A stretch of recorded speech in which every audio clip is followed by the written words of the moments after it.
Hello guys, আসসালামু আলাইকুম। আমি সাইফুল হেলো আলী কদম থেকে আবারও আপনাদেরকে স্বাগতম। আমরা যাচ্ছি আজকে কিস্তং রুংরাংয়ের উদ্দেশ্যে। তো যেই যাত্রা শুরু করছি এ হচ্ছে আমার মামার ড্রাইভার। আজকে আমরা এই গাড়ি নিয়ে আসছি। আমরা হচ্ছে যে এখানে 5 মিনিট বা 10 মিনিটের জন্য রেস্ট। এখানে আমার গেস্টগুলা নেমে এক একজন এক এক ধরনের ছবি উঠাচ্ছে। এই যে দেখেন, আসলে এই সৌন্দর্য ভিউটা পাওয়ার জন্য সবাই বলতেছে এখানে 5টা মিনিট যদি রেস্ট দেয় আমাদের গন্তব্যের আগে তাহলে অনেক ভালো হবে।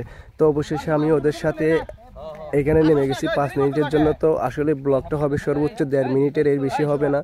সবাই এখানে নেমে ছবি তুলতেছে আর ভিউটা অসাধারণ। দেখলে আপনি একদম পাগল হয়ে যাবেন। আপনি এখান থেকে যতটুকু দেখতেছেন এক চোখে দেখবেন, এই যে এভাবেই দেখবেন।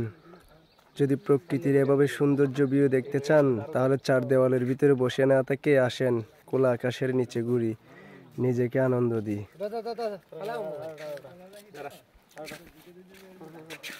আসস না কে তোরা নাকি?